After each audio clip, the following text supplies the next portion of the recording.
Jenderal Listio Sigit Prabowo, Kapolri Republik Indonesia mengingatkan masyarakat agar tidak dan jangan mudah terprovokasi isu yang dapat merusak persatuan menjelang pelaksanaan Pilkada 2024. Ia menegaskan, tugas seorang pemimpin adalah menyejahterakan masyarakat dan masyarakat diimbau untuk tidak terjebak dalam provokasi yang berpotensi memecah belah.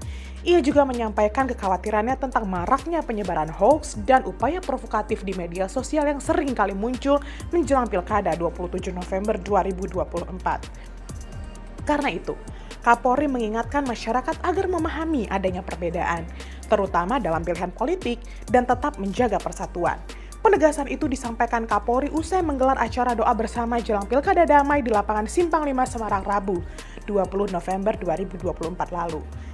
Katanya, meski ada perbedaan pilihan dan pasangan calon, yang penting menjaga persatuan agar pembangunan di wilayah masing-masing tetap berjalan lancar.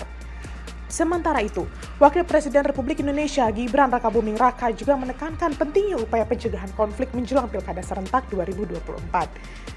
Dalam apel siaga pengawasan masa tenang Pilkada di Monas, Jakarta, Rabu 20 November 2024 lalu, Gibran mengungkapkan pandangan politiknya bahwa politik itu adalah bagian dari demokrasi, namun konflik harus segera diselesaikan sebelum membesar.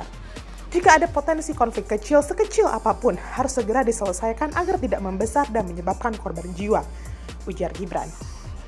Ia juga mengingatkan agar insiden tragis seperti pembacokan terhadap saksi pasangan calon bupati di Kabupaten Sampang, Madura, Provinsi Jawa Timur tidak terulang di daerah lain. Lantas, apa itu provokasi? Seperti apa yang ditegaskan oleh Kapolri? Provokasi adalah tindakan atau perilaku yang secara sengaja dilakukan untuk merangsang atau menimbulkan reaksi emosional, fisik, atau intelektual dari orang lain. Tindakan provokatif biasanya dirancang untuk memicu perasaan, respon, atau tanggapan yang kuat dan intens. Secara lebih dalam, provokasi adalah usaha yang melibatkan usaha baik itu secara sadar untuk menantang keyakinan nilai, norma, atau pandangan seseorang. Tujuannya bisa beragam, seperti menguji reaksi seseorang, memancing perdebatan, atau mengguncang ketidaksetujuan dalam masyarakat. Dalam beberapa kasus, provokasi adalah fenomena yang dapat membawa dampak positif dengan mendorong pemikiran kritis, mempertanyakan norma yang ada, atau memperkaya diskusi publik. Namun, ada juga kemungkinan bahwa provokasi dapat berujung pada konflik, misinterpretasi, atau ketidakpuasan. Lalu, seperti apa sifat dan dampak dari provokasi? Dikutip dari laman liputan6.com, ada provokasi di media sosial yang mengacu pada tindakan yang sengaja dilakukan oleh individu atau kelompok untuk memicu reaksi emosional, kontroversi, atau perdebatan di platform-platform media sosial. Menurut Kamus Besar Bahasa Indonesia atau KBBI, provokasi adalah bentuk untuk membangkitkan kemarahan atau tindakan menghasut seseorang dengan berbagai upaya. Sedangkan menurut Wulan Furi, seorang praktisi dan dosen Institut SPANI, mengatakan bahwa provokasi adalah sebuah usaha yang dilakukan untuk merusak tatanan hidup yang sudah baik dan membangkitkan kemarahan yang dilakukan oleh orang yang tidak bertanggung jawab. Provokasi umumnya dapat menyebar dengan cepat di media sosial karena kemampuan platform tersebut untuk menciptakan efek viral. Konten provokatif entah itu dalam bentuk meme, komentar, atau artikel dapat diakses oleh ribuan atau bahkan jutaan orang dalam hitungan detik yang bertujuan untuk menciptakan perdebatan dan konflik. Itu sebabnya, provokasi merupakan fenomena kompleks dalam interaksi manusia yang melibatkan serangkaian karakteristik dan dimensi yang mempengaruhi cara kita berkomunikasi, berpikir, dan merasakan.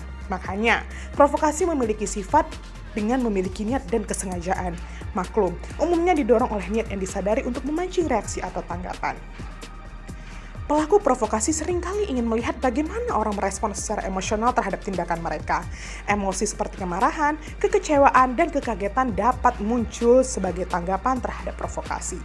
Berikutnya ada perbedaan pendapat dan norma. Ini karena seringkali berusaha untuk menentang pandangan atau norma yang ada dan dapat memunculkan perbedaan pendapat yang jelas dan seringkali menjadi dasar bagi perdebatan yang mendalam.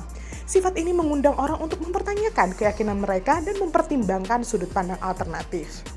Dan salah satu tujuan utama provokasi adalah mengarahkan atau memanipulasi reaksi dan tanggapan dari individu yang diprovokasi.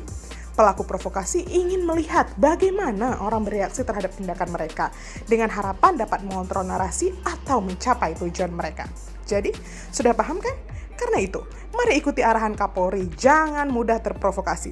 Mari ke TPS tanggal 27 November 2024, gunakan hak pilih dengan merdeka dari tekanan serta bujuk rayu dan uang.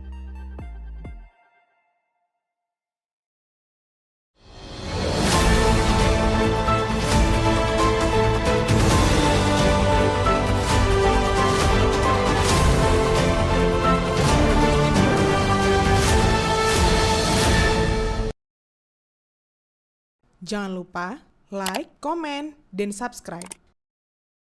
Serta aktifkan lonceng notifikasi.